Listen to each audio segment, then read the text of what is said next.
नमस्कार दोस्तों, wake up call with कौशल के एक नए वीडियो के साथ मैं प्रस्तुत हूं आपका दोस्त सुनील कुमार कौशल। दोस्तों, आज हम लोगों का विषय है समाज में हम लोगों के सामने दो तरह के लोग आपको मिलते हैं।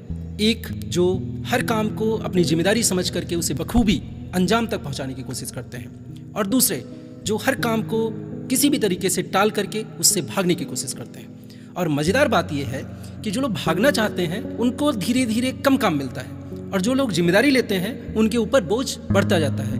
ये बात आपके परिवार में भी, आपके समाज में भी, आपके ऑफिसेज में भी, हर जगह लागू होती है। तो एक मज़ेदार कहावत प्रचलित हो गई, बने रहो पगला काम करेगा अगला, बने रहो लुल सैलरी मिलेगी फुल। अब ऐसे में जो लोग काम करने वाले होते हैं उनको कभी कभी ऐसा फील होता है कि यार मैं तो बेवकूफ़ बन रहा हूँ, और जो लोग भागते हैं, कामचोरी कर जाते हैं, उन लोगों को लगता है कि मैं तो बहुत स्मार्ट हूँ, देखो मैं अपना काम दूसरे से करा लेता हूँ। आज इस वीडियो में इस दोनों के पीछे की साइकोलॉजी और इसका हमारे ऊपर पड़ने वाला जो इम्पैक्ट है उसको हम लोग डिस्कस करने की कोशिश करेंगे। उम्मीद करता हूँ आपको वीडियो पसंद आए। दोस्तों, इस तरह की सिचुएशंस अक्सर ऑफिसेज में होती है, और मेरे एक सबऑर्डिनेट ने एक दिन मुझसे ये प्रश्न कर लिया कि सर, मैं लगातार काम में लगा रहता हूँ और मेरे जो कलीग हैं वो अक्सर भागते रहते हैं, आप उनको कम काम देते हैं और मुझे हमेशा काम में फंसाए रहते हैं, मुझे इससे क्या फ़ायदा। तो उनके साथ जो डिस्कशन हुआ मैं आपके सामने प्रस्तुत करता हूँ। हो सकता है इस प्रश्न का जवाब और इसके जो रिजल्ट है वो आपके सामने आ पाए। मैंने उनसे एक क्वेश्चन किया था कि ये बताइए, जीवित होना क्या है? जीवित होना क्या केवल सांस लेना है, या जीवित होने का मतलब है आपके अस्तित्व का बोध बने रहना? ध्यान दीजिएगा दोस्तों, आपके अस्तित्व का बोध बने होने का मतलब है कि आपकी प्रेजेंस आपके घर में, आपकी सोसाइटी में, आपके समाज में, आपके राष्ट्र निर्माण में और आपके ऑफिस में आपके होने से पता चले। यदि आपको आपके ऑफिस से, आपके घर से कुछ देर के लिए हटा दिया जाए और उससे आपके घर में, आपके समाज में, आपके राष्ट्र में और आपके ऑफिस में कोई फर्क नहीं पड़ता, तो आप मान के चलिए कि आपके होने और ना होने से कोई फर्क नहीं पड़ता। जो लोग दूसरी कैटेगरी के हैं, जो हर चीज़ में एक्सक्यूज़ ढूंढते हैं, भगे रहते हैं, क्या वो गर्व के साथ ये कह सकते हैं कि मेरे यहाँ ऑफिस में होने से मेरे ये फ़र्क पड़ता है? आप पाएंगे कि उसके लिए जवाब ना होगा। दोस्तों, कोमा में पड़ा हुआ एक इंसान जो सांसें ले रहा है, जीवित है, किंतु क्या उसका अस्तित्व है? उसके होने से समाज पर, उसके परिवार पर, उसके राष्ट्र पे या उसके ऑफिस में कोई फर्क पड़ रहा है? नहीं। तो ऐसे ही एक व्यक्ति जो ऑफिस में है, समाज में है, घर में है, और वो कोई काम परफॉर्म नहीं करना चाहता, क्या उसको ये बात महसूस नहीं होती कि उसके होने ना होने से कोई फर्क नहीं पड़ रहा?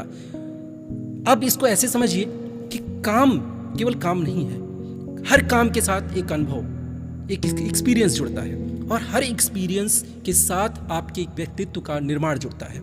यदि आप अलग अलग डोमेन में जाकर के अलग अलग तरीके के काम नहीं करते तो आपके व्यक्तित्व का बहुआयामी विकास नहीं हो सकता। हर व्यक्ति अपने पूरे जीवन काल में, अपनी लाइफ में केवल एक काम करता है, कर्मों का इतिहास रचता है।